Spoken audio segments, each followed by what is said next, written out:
दौलत का सहारा लेकर बनवा के हसीता जन्नत लोगों ने दुनिया में मोहब्बत की मोहब्बत की निशानी मोहब्बत का उड़ाया है मजा। ताजमहल कहने को तो एक इमारत ही है, इमारत भी क्या, बस एक मकबरा जिसे शहंशाह शाहजहां ने अपनी मरहूम बीवी मुमताज महल की याद में बनवाया था। इसे दुनिया भर में प्रेम की मिसाल माना जाता है।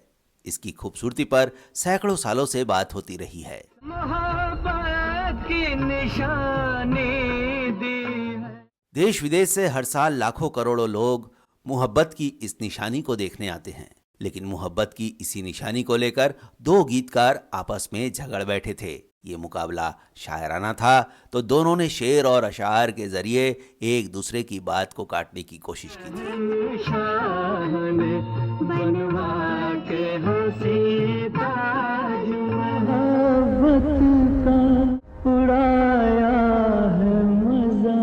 दो बड़े कलाकारों दिलीप कुमार और सुनील दत्त ने इन दोनों शायरों की बात दुनिया तक पहुंचाई। लेकिन खास बात यह है कि इन शायरों के बोल को दुनिया तक पहुंचाने के लिए आवाज के जिस जादूगर को याद किया गया, उनका नाम आप जानते ही हैं, वो थे महान गायक मोहम्मद रफ़ी। अगर आसान भाषा में कहें तो इन दो गीतों में मोहम्मद रफ़ी खुद अपनी ही बातों को काट रहे थे।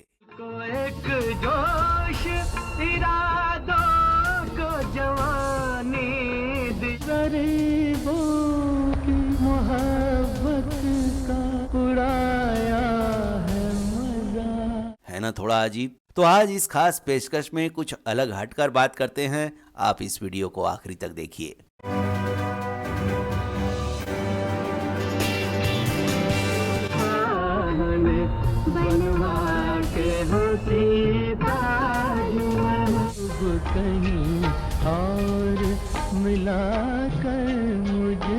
ये दोनों गजलें आपने सुनी।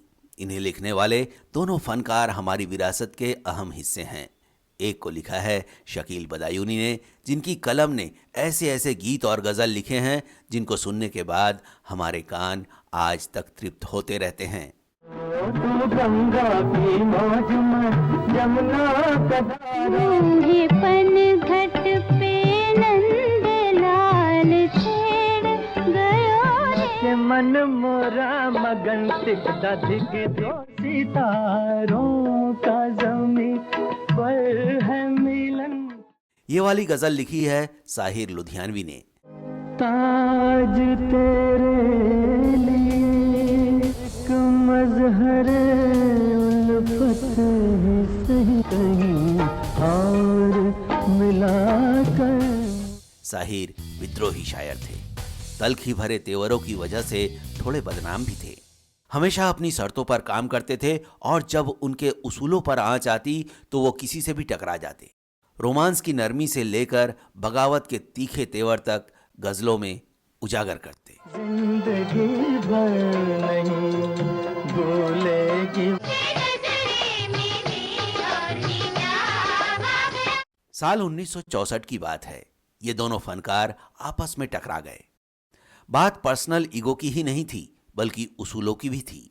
एक ताजमहल को मोहब्बत की निशानी बता रहा था, तो दूसरा एक रईस बेपनाह दौलत वाले शख्स शाहजहां पर यह इल्ज़ाम लगा रहा था कि उसने दोनों हाथों से दौलत लुटाकर जो ये इमारत बनाई है, उससे उन करोड़ों लोगों की मोहब्बत का मजाक उड़ाया गया है, जिनकी मोहब्बत में तो कोई कमी नहीं है, लेकिन जिनके पास ये मोहब्बत दिखाने के लिए दौलत नहीं है।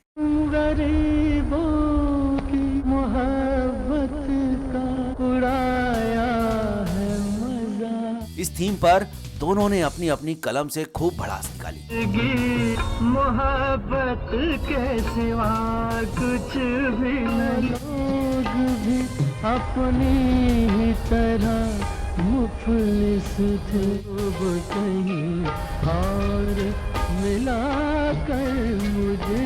शकील बदायूनी और साहिर लुधियानवी दोनों एक दूसरे के लगभग समकालीन थे।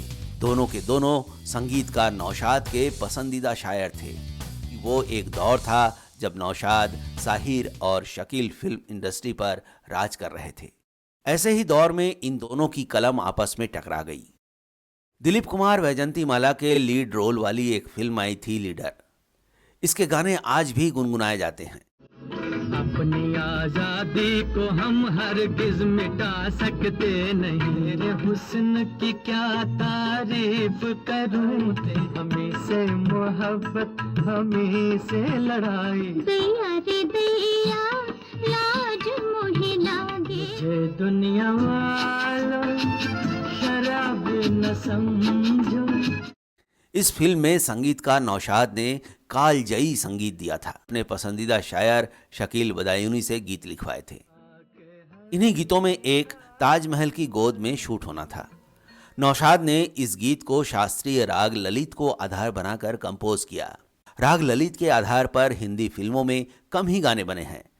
फिल्म की मांग के मुताबिक शकील बदायूनी ने ताजमहल की बेमिसाल मोहब्बत के प्रतीक के तौर पर यह गाना बनाया। शाह ने बनवा के हंसी ताज। शकील और नौशाद की जोड़ी 20 साल से ज्यादा वक्त तक साथ काम करती रही और कई बेहतरीन फिल्में दी। दोनों ने दीदार, बैजू बावरा, मदर इंडिया, मुगल आजम, दुलारी, शबाब, गंगा जमुना और मेरे महबूब जैसे फिल्मों में साथ काम किया।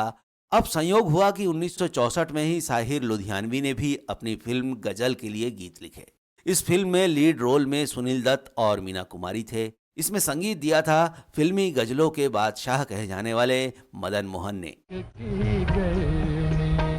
जज्बात किसे पेश करूं, शेर की सौगात किसे पेश करूं, है आज उनसे मुलाकात हो गई, उनसे नजरें मिली और हिजाब आ गई, बारात किसे पेश करूं।